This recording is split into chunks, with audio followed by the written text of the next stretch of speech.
মালয়েশিয়ার শ্রমবাজার সম্প্রসারণ এবং দ্বিপাক্ষিক সম্পর্ক নিয়ে কুয়ালালামপুরে গুরুত্বপূর্ণ বৈঠকে মিলিত হয়েছেন বাংলাদেশ ও মালয়েশিয়ার শীর্ষ প্রতিনিধিরা।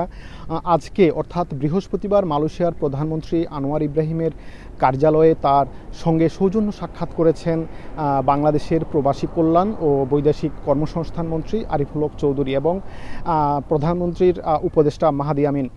বৈঠকের শুরুতে আনোয়ার ইব্রাহিম বাংলাদেশের নবনির্বাচিত প্রধানমন্ত্রী তারেক রহমানকে অভিনন্দন জানান এবং বাংলাদেশের গণতন্ত্রের দীর্ঘ সংগ্রাম ও ধারাবাহিক অগ্রগতির ভূয়সী প্রশংসা করেছেন।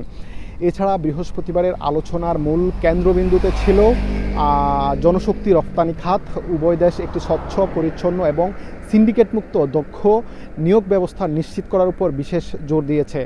এছাড়া কর্মীরা যেন কোনোভাবেই শোষণের শিকার না হন এবং নিয়োগ প্রক্রিয়ায় কোনো অনিয়ম না ঘটে সে বিষয়ে দুদেশেই তাদের দৃঢ় অঙ্গীকার পুনর্ব্যক্ত করেছেন। এছাড়া শ্রমবাজারের পাশাপাশি দ্বিপাক্ষিক বাণিজ্য বিনিয়োগ বৃদ্ধি এবং শিক্ষা খাতে শিক্ষক বিনিময় এবং একাডেমিক সহযোগিতার নতুন ক্ষেত্র নিয়েও বিস্তারিত আলোচনা হয়েছে।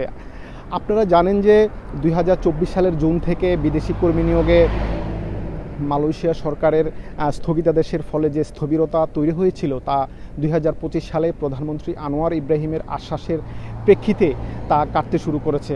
এরই ধারাবাহিকতায় গত ডিসেম্বর থেকে চলতি বছরের জানুয়ারির মধ্যে প্রায় 800 বাংলাদেশি নির্মাণ শ্রমিক মালয়েশিয়ায় কর্মসংস্থান লাভ করেছেন। মালয়েশিয়ার প্রধানমন্ত্রী বর্তমান সম্পর্কের ইতিবাচক